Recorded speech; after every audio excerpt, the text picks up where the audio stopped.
Olá a todos, sejam muito bem-vindos. Eu sou a professora Shirley Botelho do Componente de História. E vamos lá ver o tema da nossa aula?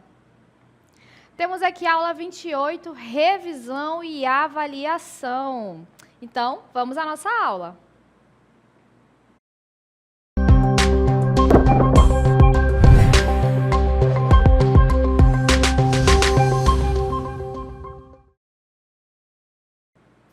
Então, nós vamos iniciar a nossa revisão, trazendo alguns assuntos muito importantes e muito relevantes. Vamos falar sobre os ciclos econômicos, né? Só para a gente entender um pouquinho, é uma classificação histórica, uma divisão para periodizar, para tentar compreender melhor de que forma se deram as características de cada ciclo econômico que predominou em determinado período ao longo da história do Brasil, certo?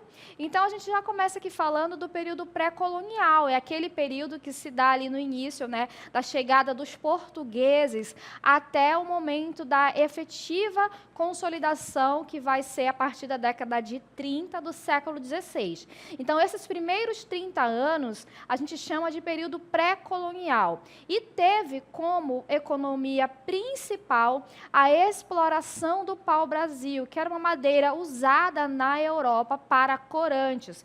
Então, a nobreza europeia, né, ela tinha muita ambição por os tecidos que eram tingidos com o pau-brasil, era um artigo de luxo.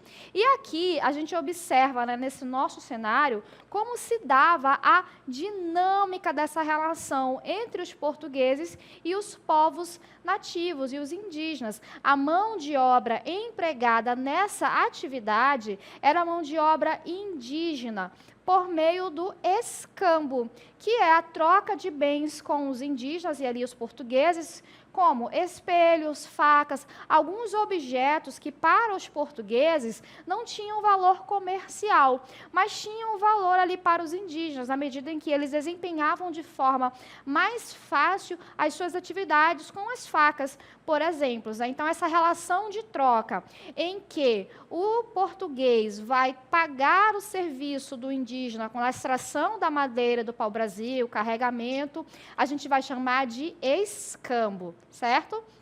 E também tem como característica esse período as feitorias, que eram pequenos entrepostos comerciais que ficavam no litoral. Era uma espécie de base que servia ali para dar apoio aos portugueses. Então, a gente tem como característica aqui desse período a exploração econômica do pau-brasil. E aí a gente avança um pouquinho mais para falar sobre esses ciclos econômicos no período colonial.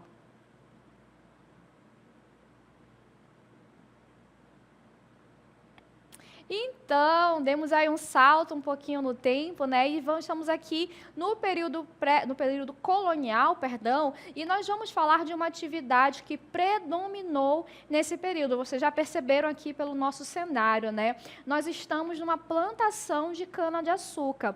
E o Brasil, durante esse período, ele se tornou um dos principais produtores de açúcar, com foco ali no Nordeste, com Pernambuco e Bahia, por exemplo. Então, para efetivar a colonização no território brasileiro, a coroa portuguesa ela vai implementar as capitanias hereditárias e vai colocar como produto de exploração econômica a cana-de-açúcar, né? E esse produto ele vai ter uma grande rentabilidade para a coroa portuguesa.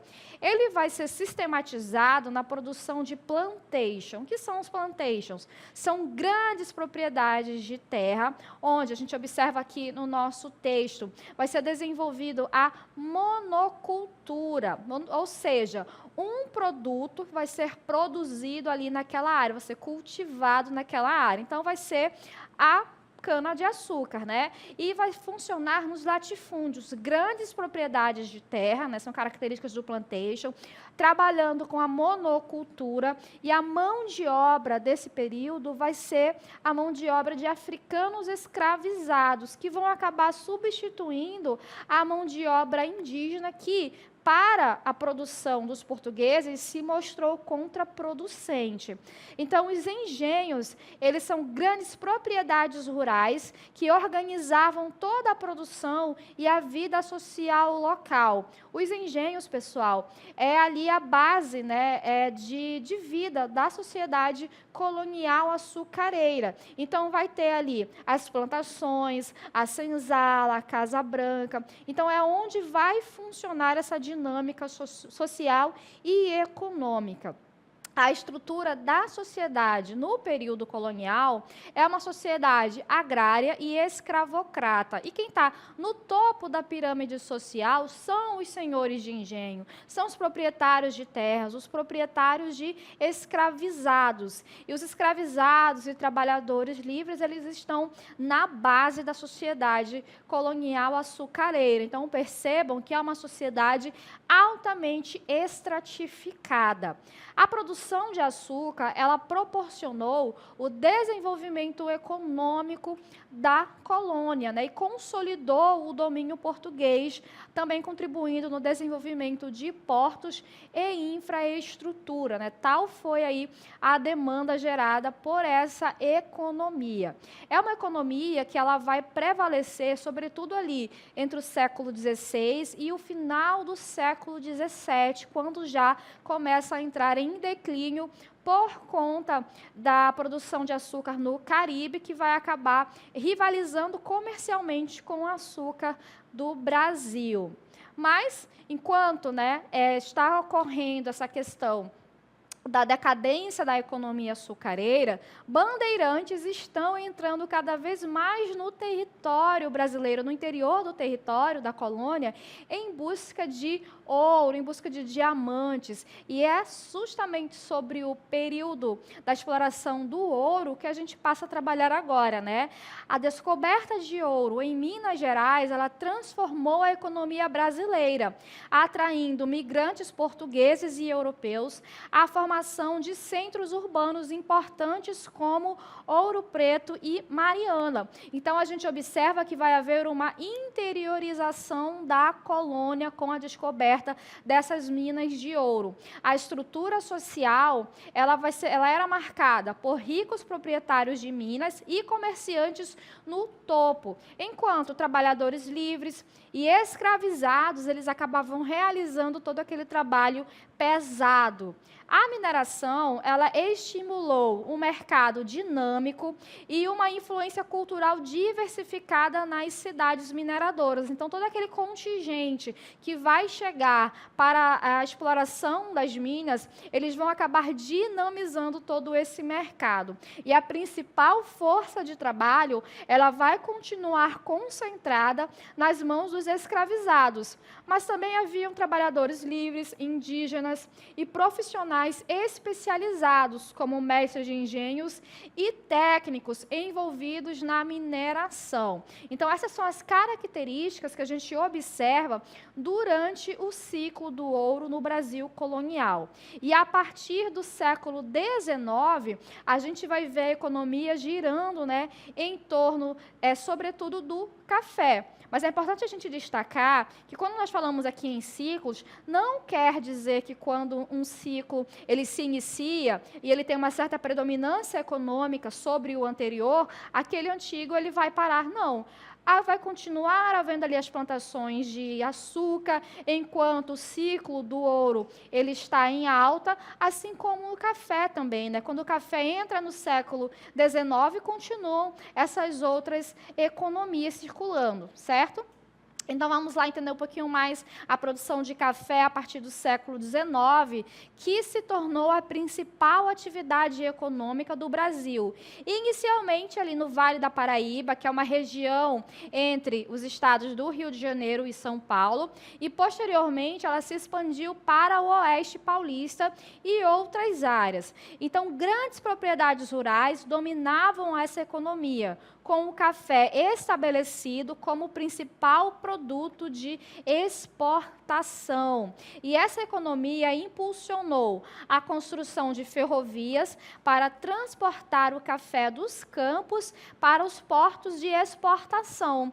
E houve uma intensificação da imigração de europeus após a abolição da escravatura em 1888, incluindo ali italianos, portugueses e espanhóis, para substituir a mão de obra escravizada, uma vez que a gente já sabe, né, que a Lei Áurea ela foi instituída em 1888, certo? A sociedade a sociedade cafeeira, ela era uma sociedade agrária com grandes proprietários de terras no topo e trabalhadores, incluindo aí imigrantes e assalariados na base dessa sociedade.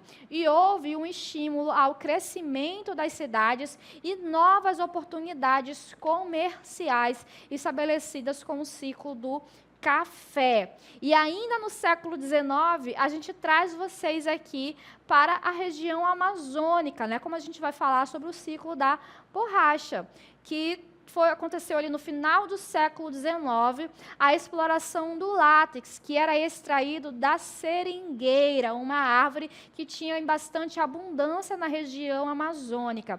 E essa economia, essa exploração da seringueira, ela transformou a Amazônia em um dos principais polos econômicos do Brasil. Então, o mundo estava vivenciando ali a todo vapor, né, a revolução industrial,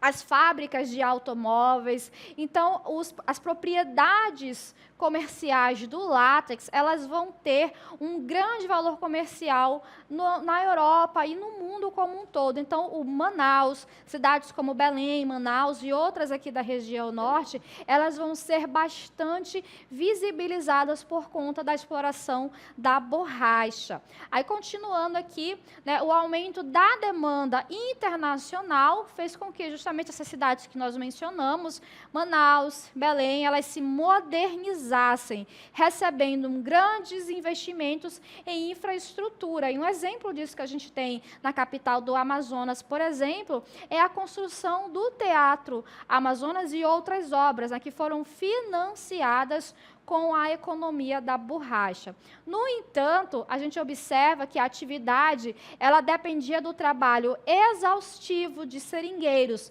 em um regime de exploração semelhante à servidão por dívidas. Então, muitos seringueiros, né, que são aqueles que vão trabalhar entrando na floresta, atrás das árvores, das seringueiras, fazer o corte para a extração do látex, eles vão ser extremamente explorados nesse serviço. E aí a gente observa como, né, o auge desse período econômico ele vai beneficiar essencialmente os grandes seringalistas, né, que são os donos dessas propriedades. E aí, continuando aqui nosso texto, esse ciclo da borracha, ele entrou em colapso após o desenvolvimento das plantações de seringueira no Sudeste Asiático, que foram mudas levadas por ingleses para serem cultivadas no Sudeste Asiático, que passaram, portanto, a dominar o mercado mundial. E aí a gente vai ver entrar em colapso essa economia na região amazônica, certo? Então, a gente fez aqui um apanhado geral a respeito dos ciclos econômicos do Brasil. E agora a gente vai falar sobre o trabalho formal e o trabalho informal.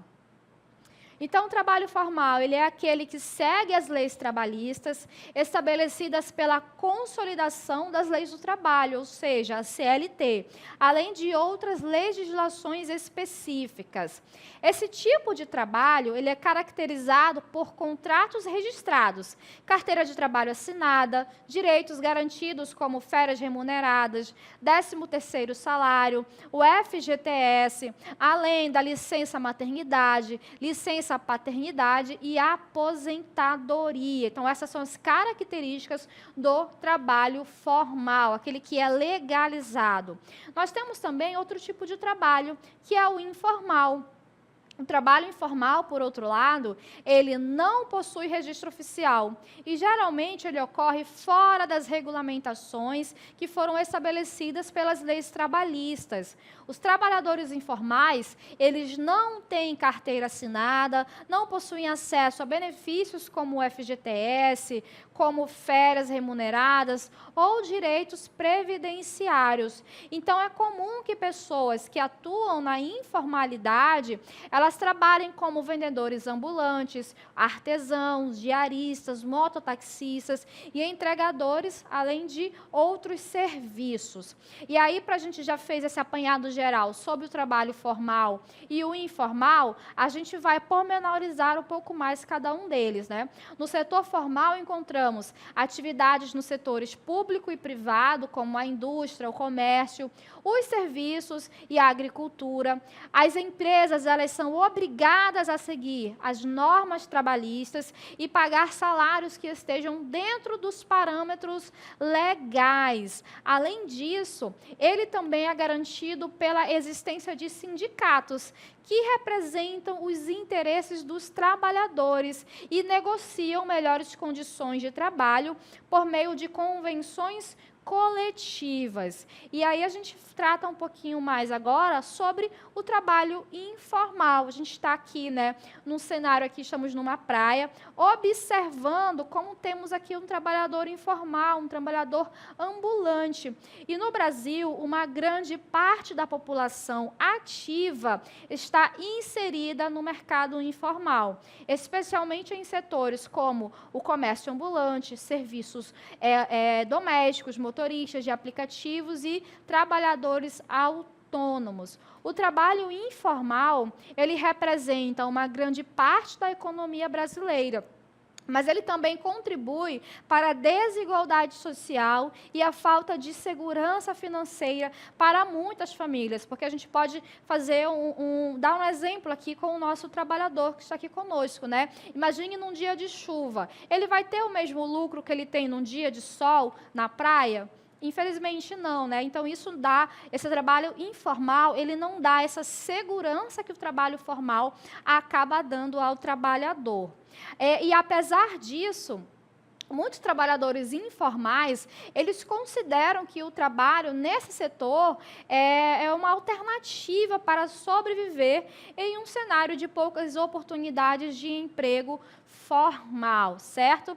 E aí a gente vai trazer um pouquinho esse contexto para a região amazônica.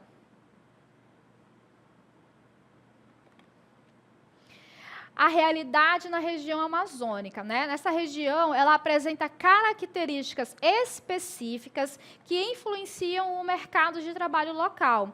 A informalidade na região amazônica, ela é ainda mais presente devido a fatores como, e aí nós temos fatores econômicos, fatores geográficos e fatores sociais. E a gente vai ver aqui uma economia baseada em atividades extrativistas por conta desses fatores, né?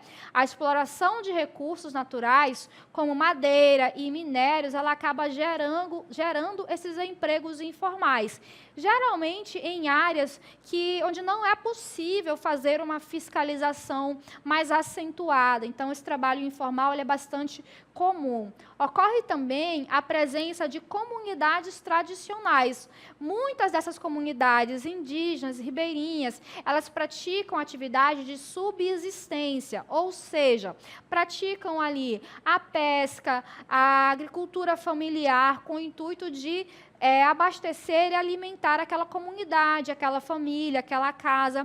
E esse tipo de trabalho, ele não se enquadra no trabalho formal. Existe também a dificuldade de acesso. Essa região é muito vasta e a falta de infraestrutura, ela acaba dificultando a fiscalização e a formalização do trabalho. Além disso, as grandes distâncias, né? A distância entre os centros urbanos e as comunidades mais remotas no interior do estado acaba dificultando a fiscalização e a formalização do trabalho na região norte, que atualmente é a quinta região que registra a questão dos índices de informalidade bastante altos no Brasil, certo? Então, a gente já fez aqui um apanhado geral sobre os ciclos econômicos do Brasil, o trabalho formal e informal, com um olhar especial voltado para a realidade da região amazônica. Então, assim nós concluímos a nossa aula de revisão e até a próxima.